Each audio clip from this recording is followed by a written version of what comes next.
Wmbd News at 6 starts now. Tonight, we'll take a look at how a Twin Cities organization is using art to inspire hope. Also, a Peoria nonprofit gives families the opportunity to spend quality time together over a healthy meal. And the new health attraction coming to the Twin Cities that is giving you a chance to participate in a variety of challenges. Well, good evening, everybody. Thanks for watching. I'm Eugene Daniel. And I'm Rebecca Brumfield. Neighbors recognize violence, but instead are choosing peace and fun fellowship. And Treasure Roberts joins us live at Proctor Recreation Center for the National Night Out Against Crime. Treasure, I'm sure there's people that are showing up now. What are they doing to celebrate tonight?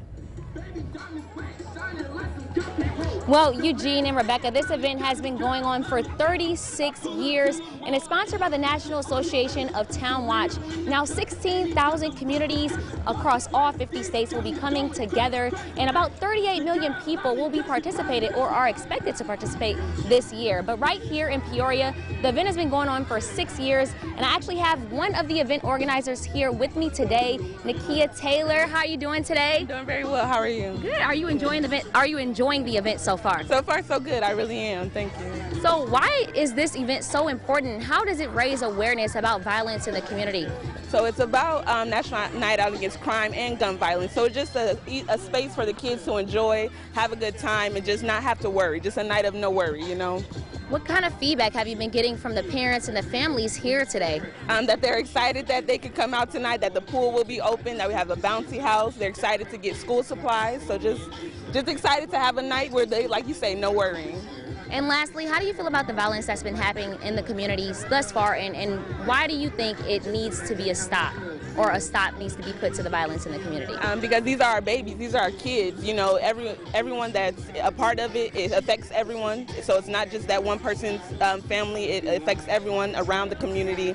So just awareness that, you know, it's not okay to stop, and, you know, it's our lives. So, yeah. All right, well, thank you, Nakia. And this event will actually be going on until 8 tonight. So if you haven't come out already, feel free to come out, and we'll have more for you coming up tonight on Wmbd News. Back to you all. All right, Treasure. And while they celebrate the efforts that are being made to stop violence, unfortunately, there was a case of violence earlier today in Peoria. A man seriously injured after being shot in the city's East Bluff.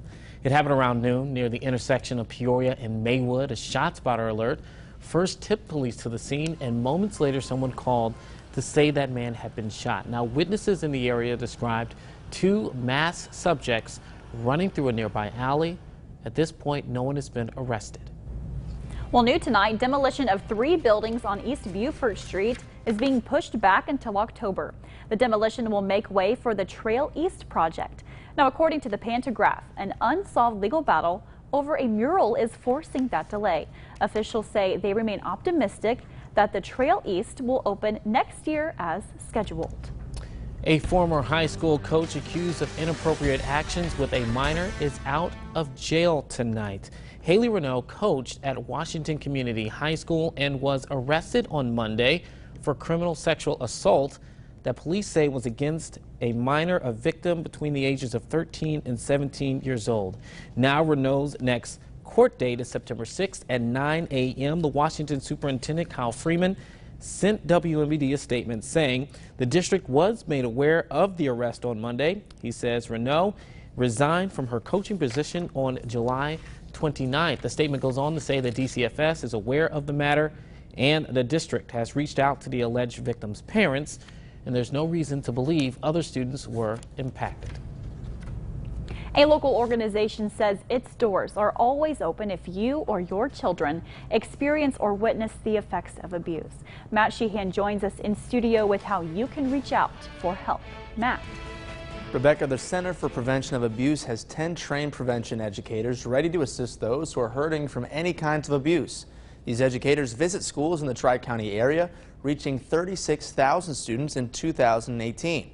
In 2011, Aaron's Law was passed focusing on sexual abuse prevention. It requires public schools to teach children from pre-K through 12th grade how to recognize abuse and tell a trusted adult. The center's CEO, Carol Myrna, says it's important for responsible adults to keep an eye out for young people and to pay attention to any concerning signs. when something isn't right. Know when perhaps some depression has set in, or they're not eating, or perhaps they have unexplained bruises or something along those lines. We want people to feel comfortable to have those conversations for children that might be exploited. The Center for Prevention of Abuse says 93% of sex abuse survivors know their abusers, and that every 9 minutes, Child Protective Services finds evidence of child sexual abuse. If you or anyone need to reach out to the Center's crisis hotline, you can find that number on our website, ciproud.com. Eugene. All right, Matt. Well, as we told you yesterday, Judge Jody Hughes will serve as the next state's attorney in Peoria County. The board confirmed that appointment with a unanimous 15-0 vote less than an hour ago. Now, leaders, according to their agenda, were also scheduled to announce a new county clerk and board member for District 11, but that did not happen. We're trying to figure out why those other appointments did not occur today. Be sure to download our mobile app, CI Proud to Go, for the latest on those appointments.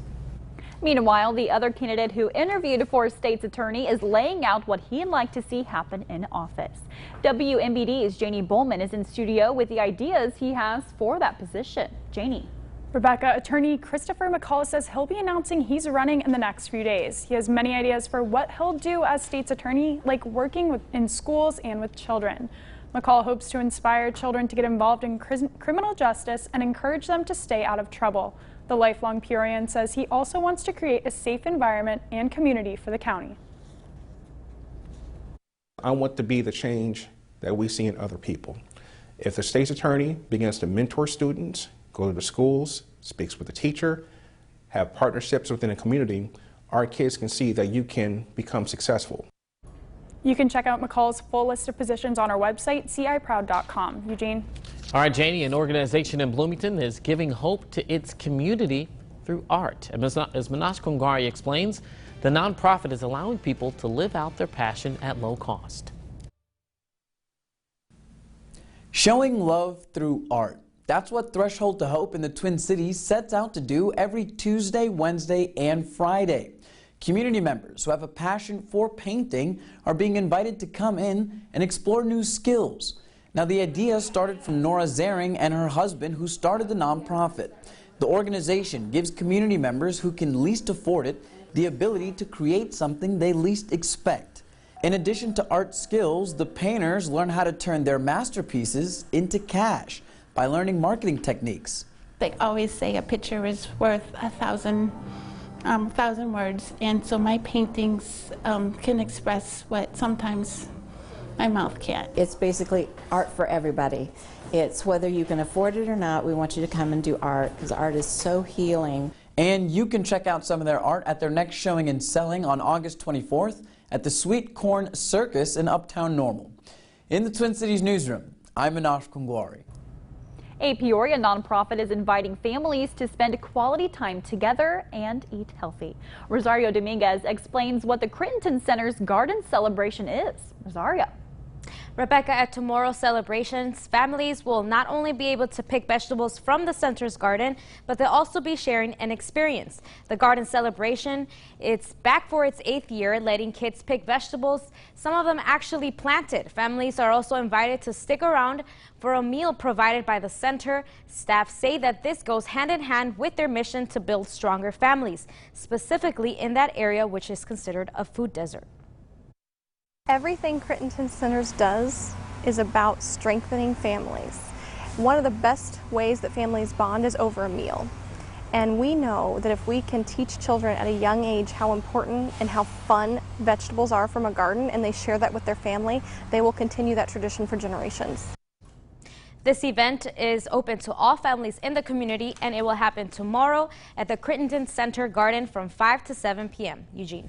All right, Rosario. Well, still to come, a new fitness center is opening in the Twin Cities, while all members of the family will be able to enjoy it. And temperatures today managing to climb back into the mid-80s. Take a look at our almanac. Peoria hitting a high of 86, 20 degrees warmer than where we started off this morning at 66 degrees. And picked up a little rainfall last night. We'll let you know if there's any more rain on the horizon with your full forecast.